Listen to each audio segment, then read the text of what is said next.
이 심장은 우리의 가슴 한복판에 어른 주먹만한 크기의 심장이 이렇게 자리를 딱 잡고 있습니다. 그 심장을 폐가 양옆에서 이렇게 감싸 안고 있는 모습입니다. 심장에는 심장에서 기혈이 나가는 대동맥이 있고 또 심장으로 들어오는 정맥이 있습니다. 그리고 이 심장 밖에는 이 심장 자신을 영양하기 위한 혈관이 있는데 그게 바로 관상동맥입니다. 임금의 관처럼 생겼다고 그래서 관상동맥이라고 하는데 좌우에 이렇게 배치가 되어 있습니다. 그리고 우측 우심방 위쪽에서는 이 동방결절이 정기적으로 띄워줌으로 해서 맥박이 형성이 되고 그 맥박을 따라서 기혈은 혈맥을 돌게 되는 것입니다. 보통 성인 남자는 1분에 15회에서 18회의 호흡을 하는데 통상 한 호흡에 4번의 맥박이 뜁니다. 그래서 1분에 72회 정도 뛰는 것이 정상입니다. 심장의 기능을 보시도록 하겠습니다. 심은 혈맥을 주관합니다. 혈맥을 통해서 혈액을 운행시키고 순환시켜서 전신 기능 활동을 정상으로 유지하게 해주는 기능을 가지고 있습니다. 심장에는 4개의 방이 있는데 우심방, 우심실, 좌심방, 좌심실 이런 순서로 돌아갑니다.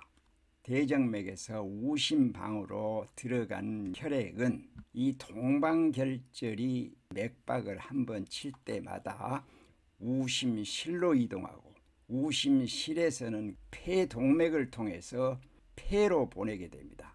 그럼 이 폐에서 자연에서 호흡한 청기와 췌장이 운화해준 수곡정미가 이 폐에서 결합해서 기가 만들어지는데 그 기가 종기라고 그랬습니다. 이 종기는 다시 폐정맥을 통해서 좌심방으로 들어가고 좌심방에서 다시 좌심실로 들어가서 좌심실에서 대동맥으로 들어가 우리의 혈맥을 따라 돌면서 온몸 장부 조직 세포를 영양하게 됩니다. 이것이 기혈의 순환 경로가 되겠습니다.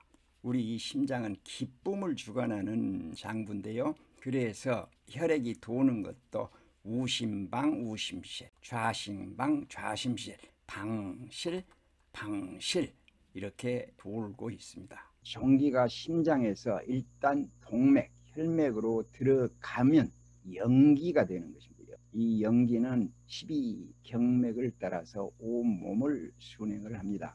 이 연기는 혈액을 이끌어서 온몸을 영양을 하게 되는데요. 이 연기가 우리 몸에서 하루에 50회를 순환을 합니다. 또 하나의 심의 기능은 심은 정신작용을 주관을 합니다. 정신 중에서 신작용을 주관을 합니다. 정은 신, 키드니에서 주관을 하고 신은 심, 하트에서 담당을 합니다. 그래서 이 정과 신이 잘 조화를 이루면 정신이 건강하게 된다고 그랬습니다. 심, 하트가 주관하는 신이라는 것은 인간의 생명활동과 정신활동의 표출로서 마음, 사고, 감정, 지각, 의지, 지능, 언어 이러한 것들이 신이라고 그랬습니다. 심의 상태는 얼굴에 나타납니다. 얼굴은 혈맥이 아주 풍부하기 때문에 전신에 기혈이 올라오므로 심기와 심혈의 상태가 얼굴에 나타납니다. 그래서 얼굴이 혈색이 좋은 분들은 심기와 심혈이 상태가 아주 좋다고 보시면 되겠습니다. 그런데 너무 창백하거나 얼굴이 너무 붉게 되면 심의 상태가 정상은 아닌 것이죠. 심은 또 혀에 영향을 줍니다. 심의 기와 혈은 혀의 기능을 유지합니다. 그래서 심의 상태는 혀로 나타납니다. 심과 오행의 관계, 심의 오행 속성 중에서 우리가 관심을 좀 더 가져야 될 부분은 심의 색깔은 적색입니다. 빨강색. 현대에는 특별히 스트레스가 아주 많은 세상입니다. 그래서 스트레스를 받게 되면은 제일 먼저 이 심이 다칩니다. 왜냐하면 정신 중에서 신을 주관하기 때문에 맨 먼저 심장이 스트레스를 받습니다. 그래서 많은 사람들이 심장에 아픔을 가지고 있는 경우가 많습니다. 이 적색, 빨강색은 심장을 도와주는 색입니다. 그래서 우리가 먹는 음식도 붉은색 계통의 음식이 심장에 좋습니다. 옷을 입거나 주위 환경 여러 가지들이 빨강색으로 해주면 심장이 평안을 찾는 데 도움이 됩니다.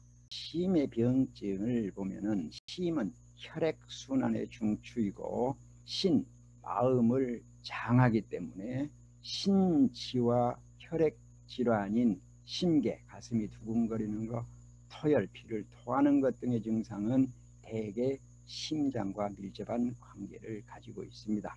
설종, 혀가 헐거나 토한, 밤에 잠잘 때 땀을 흘리는 거, 자한, 평소에 땀을 많이 흘리는 거, 그런 증상으로 심장병은 나타납니다.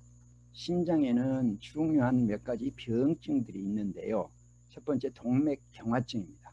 콜레스테롤, 지방, 칼슘, 기타 성분들이 관상동맥 내부에 축적이 되어서 혈관벽이 두꺼워지고 내경이 좁아지는 증상을 동맥경화증이라고 합니다. 이 동맥경화증에 의해서 발생되는 것이 협심증인데요. 심장에 혈액을 공급하는 관상동맥이 동맥경화증으로 좁아져서 생기는 것이 협심증입니다. 혈관의 70% 이상이 막히면 협심증 증상이 나타나는데 몹시 고통스럽습니다. 협심증은 이렇게 관상동맥이 일부가 한쪽이 이렇게 막히면 협심증 증상이 나타납니다. 또 다른 병증은 심근경색증입니다. 관상동맥이 막혀서 혈류가 막히면 심장 근육이 괴사, 죽는 증상입니다. 관상동맥이 심장을 흘러가는데요. 어느 한 부분이 막힌 이후에 동맥은 이렇게 괴사하기 시작을 합니다. 그렇게 되면 바로 심근이, 심장근이 죽게 되는 거죠. 이것이 심근경색인데 이거는 아주 급한 상황입니다. 또 부정맥이 있습니다. 맥이 빠른 빈맥과 느린 서맥 등 불규칙한 맥을 부정맥이라고 합니다. 정상적으로 맥박이 톡, 톡, 톡, 톡 이렇게 뛰어야 되는데 톡, 톡, 톡, 또 한참 멈췄다 톡, 톡 이런 식으로 뛰어가는 걸 부정맥이라고 부릅니다. 맥을 잡아보면 쉽게 알 수가 있습니다. 수소음 신경의 유주를 보시도록 하겠습니다. 수소음 신경은 음경맥입니다. 화경입니다. 화경. 그 다음에 경혈수는 9개입니다. 좌우 18개. 표리장부는 수소음 신경이니까 심장에 입속하고 들어가고 장부관계이고 표리관계이고 음양관계인 소장에 연락을 합니다. 심경은 심장에서 시작해서 자기 음양관계인 소장에 연락을 하고 겨드랑이 한 중앙에 극천혈로 나옵니다. 이 극천에서 6치 3분의 2 되는 지점에 청령혈이 있고요. 그 다음에 소에서부터 이렇게 올라가는데요. 이 전환에는 뼈가 2개가 있다고 그랬습니다. 바깥쪽으로 있는 것은 요골이고 몸 안쪽으로 있는 것은 척골인데 이 척골 끝에 턱 튀어나온 뼈가 있습니다. 거기는 부딪히면은 짜릿한 그런 뼈입니다. 그 뼈 아래에 소해혈이 있습니다. 그 소해혈에서 이렇게 안쪽으로 쭉 와서 이 손목에 신문혈로 오는데요. 이 소해에서 신문혈까지는 골도법으로 12치가 됩니다. 그리고 그 신문혈에서 손바닥으로 해서 제4중수골과 제5중수골 사이에 소부라는 혈자리를 지나서 새끼손가락, 손톱 안쪽 모서리 소충혈에서 끝나는 경맥입니다. 자, 여기까지 하시고요. 잠시 쉬었다가 2편에서 심경의 경혈들을 보시도록 하겠습니다.